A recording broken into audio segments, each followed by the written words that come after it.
I want to share with you how I added 40 kilograms to my body.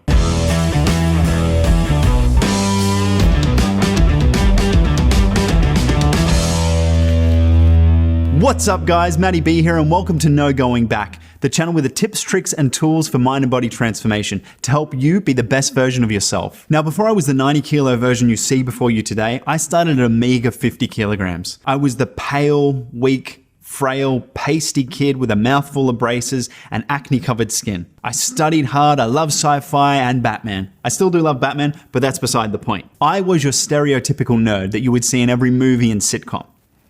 As you can see, I was a total catch, and the dates, they came rolling in.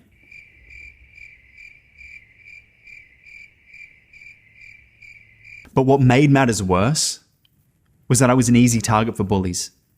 I was small, I was weak, I wasn't able to stand up for myself, I had no self-confidence, and to top it all off, one of my best friends would call me shrimp and pipsqueak and runt daily.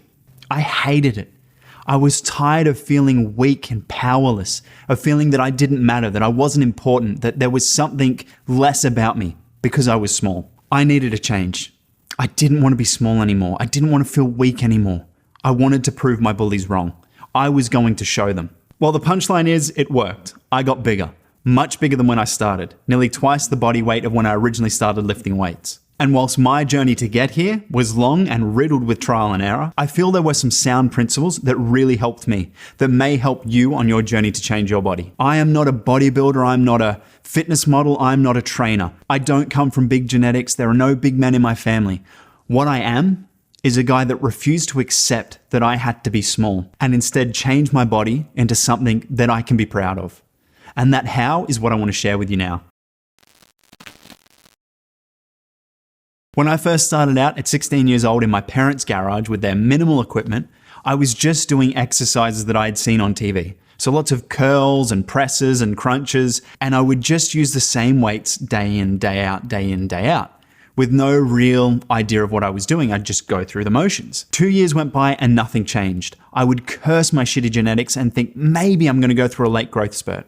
It was midway through my first year of uni where I spent what little money I had as a broke uni student and bought a program I found on the internet. It taught me the importance of compound lifts. Lifts like the squat, bench press, overhead press, deadlift, and to focus most of my effort on those. Your body will only change if you give it a reason to, if you force it to. It needs to adapt to that stress. So if each time you're going into the gym, you're either adding one more rep or a little bit more weight, you're constantly forcing your body to get that little bit stronger just to cope with the increased stress. When I started doing the big compound lifts and just focusing on getting stronger, I stopped training arms and my arms got bigger than they had ever been.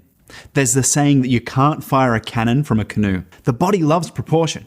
It will grow proportionally. So if you want to get bigger arms, you need to get bigger everywhere. Bigger legs, bigger back, and then your arms will grow to keep up. So each workout, focus on either adding one more rep or a little bit more weight to the bar. Remember, it's about progress, not perfection.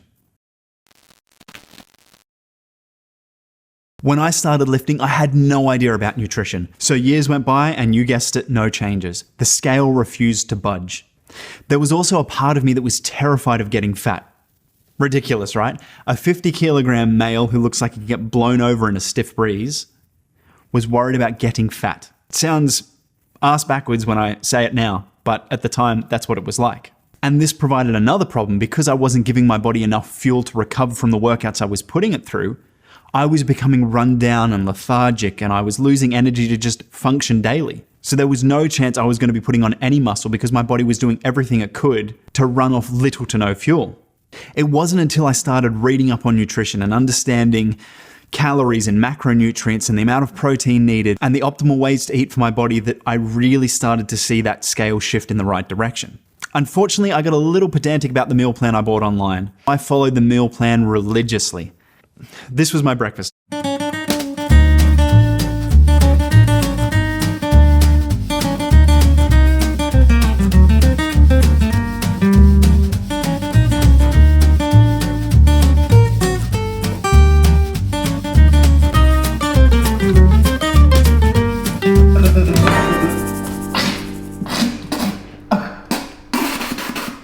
Spit it so thick.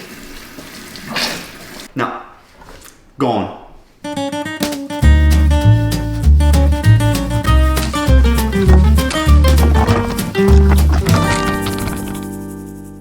still makes my stomach turn to this day. And possibly also why I have a dairy intolerance now. But if I could go back to the beginning, back to my younger self, what would I tell him? I'd tell him, make sure you're getting good high quality foods, lots of protein, good clean carbs, good fats, and plenty of vegetables. And get some variety. You don't have to just eat chicken and rice and chicken and rice. There's more to life than just chicken and rice. So some basics that really worked for me and may help you if you're starting out. Aim for 1 gram of protein per pound of body weight, 2 to 3 grams of carbohydrates per pound of body weight, and whatever's left in your calorie allowance, fill up with fat. Now, in my opinion, there is no best way to eat. Find what works for you and stick with that. I cannot stress how important rest and recovery is if your goal is to grow. For so long, I thought I just had to push myself harder and harder and harder and not take any time off. And when I was tired and worn out and wanted to have a break, no, I just had to push through it. I was wrong. What ended up happening is I'd go hard for 3 months. Then I would get run down. I would burn out. I would get sick. And I'd have to take a couple of weeks to a month off to recover. And in that time, I ended up losing all the progress I'd made in those 3 months. Structured and planned rest and recovery time is just as important, if not more important, than what you do in the gym. Training stimulates the growth, but rest and recovery allows the body to rebuild and actually grow. If you're neglecting that component, you're not going to see the progress. You're not going to see the results. So make sure you're resting and recovering enough, getting 8 hours sleep a night minimum, making sure that you're keeping up with your nutrition and you're fueling your body for the stress you're putting it under. Vince Gironda, the legendary trainer, had the 21-7 rule. He would say, go hard for 3 weeks, then take a week off. Now, when you're starting out and you're fresh, you'll recover a lot quicker. So this may not be applicable just yet, but as you start to get a bit older in your training age, you may want to start to implementing some structured recovery and rest time.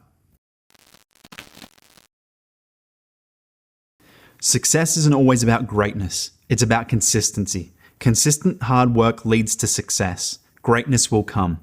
I'm a huge fan of The Rock, so I had to slip that quote from Dwayne Johnson in there. As someone who's been going to the gym for over a decade, I can tell you right now, most of the workouts that'll get you results will probably suck. They'll be completely unremarkable. There'll be nothing special about them. Sure, those one-off workouts where you hit a new PB or get a really good pump are going to feel amazing, and that'll motivate you. But for the most part, the workouts in between those are the ones where the work's done. They're nothing remarkable, nothing amazing. You're just getting in there, getting shit done, and going home. But it's that consistency. It's the basics done consistently over time that bring results. Pick a program and do it for 8 to 12 weeks consistently. Then evaluate. If you're not getting the results you want, try something else. Stick at that for 8 to 12 weeks and reevaluate. It's a marathon, not a sprint. These things take time. So you need to have patience. Trust the process. Time is going to pass regardless of what you do. So why not do something that moves you closer towards your goal? Why are you doing this? Why do you want that goal? What is that goal for you and why is it so important?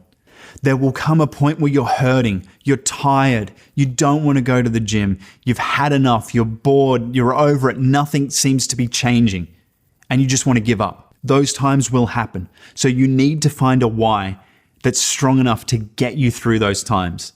Whenever someone starts out, they're full of motivation, but a few weeks in, that motivation goes. And when motivation goes, all you have left is dedication. Dedication to your goal. And the fuel towards that goal is your reason why. So make it a good one.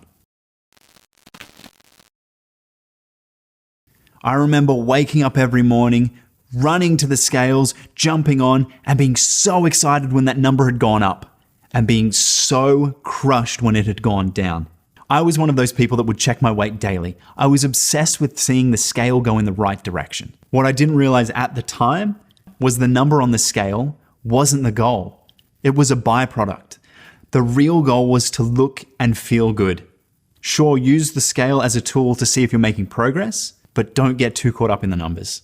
So those were just some of the principles that helped me add 40 kilos to my body. I'm hoping they can help you reach your body transformation goals. and I want to hear what your goals are. Let me know in the comments below what's your goal and what's your reason why.